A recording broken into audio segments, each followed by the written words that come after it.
Hijratning 5-yili, milodiy 627-yil. Islom tarixidagi eng shiddatli janglardan biri Xandaq jangi. Bugun mana shu jang haqida batafsil gaplashamiz. Undan oldin sahifamizga obuna bo'lib, videoga bitta like bosib qo'yishni unutmang.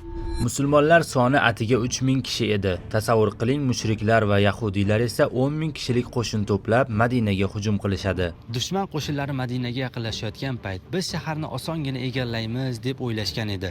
Lekin Rasululloh sallallohu alayhi va sallamning sahobalaridan biri bo'lgan Salmon Forsiy roziyallohu anhu ilgari musulmonlarning xayoliga kelmagan xandaq qazish, ya'ni chuqur ariq qazish taklifini beradi va shu bilan dushmanning bir oy davomida shaharga bostirib kira olmasligi ta'minlanadi. Dushman qo'shinlari shahar atrofidagi xandaqqa yetib kelgach, hayratda qolishadi. Chunki u yerda na otlar, na tuyalar oshib o'ta olar edi. Yurib o'tish esa butunlay imkonsiz edi. Shahar qamali bir oy davom etadi. Bu orada musulmonlar ochlikdan va jazirama issiqdan juda ham qattiq azob chekishadi. Bu orada Rasululloh sallallohu alayhi va sallam aynan mana shu tepalikka chiqib, musulmonlar haqqiga g'alaba so'rab Alloh taologa duo qiladilar. Va mana shu duo qilgan joylarning o'rinlarini Masjidul Fath, ya'ni g'alaba masjidi deb atashadi.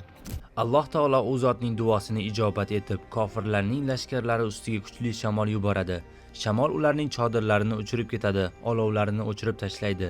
Shu tariqa musulmonlar bu jangda g'alaba qozonishadi. Bu masjid bugungi kungacha saqlanib qolgan. Sayohatchilarimiz safarlari davomida bu yerga tashrif buyuradilar. Bu muborak joylarga borib, tarixiy voqealar bo'lib o'tgan muhitni o'z ko'zingiz bilan ko'rish har bir musulmon uchun katta sharaf.